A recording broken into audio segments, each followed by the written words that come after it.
They go really quick. In her other hand, she's got a nice high-tech feeding device called a clear ketchup bottle. And it doesn't have ketchup in it today. It's got isis and krill. And what she's doing is she's going around and spraying it in all the little nooks and crannies, so even the shyest of fish get a chance to eat today.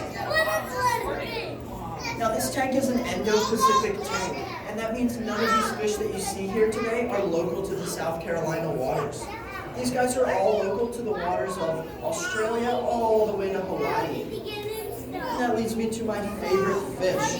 He's a small silver guy with a white and black tail. There's a bunch of them in there. They like to school around. Those are called the Hawaiian flagtail fish. Now scientists aren't very creative when it comes to naming these fish.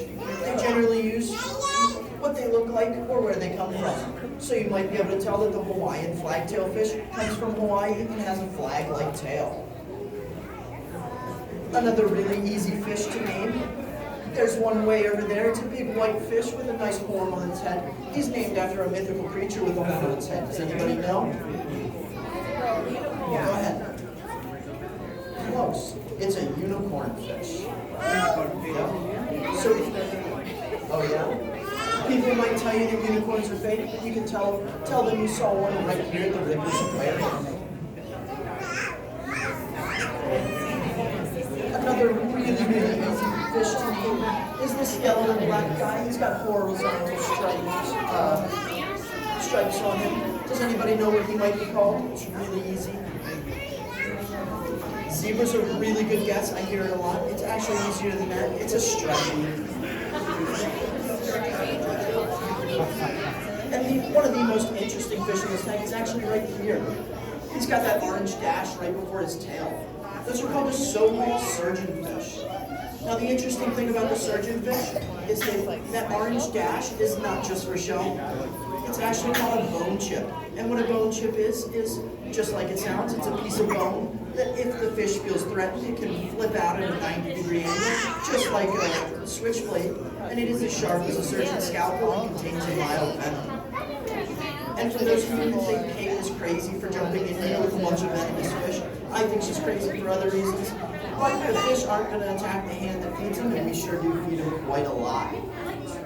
So it looks like she's getting a little antsy in there, so I can go ahead and ask her to do a couple things. I can ask her if she's okay. She says she's doing just fine. I can go ahead and send her right up to the surface. And that's it, the show's over. But as Billy Mays would say, there is more, I'll bring her right back down. Now the reason I have to communicate with hand signals is, although she can see us just as well as you can see her, she is behind 6 inches of acrylic. So I can stand here and talk about her all day long and she'd never know. For this next trick, I'm gonna need everybody's help in here. What we're gonna do is put our hands above our head in a nice O, just like this. Now, like I said, she can see you, so if you don't do it, she'll throw to you.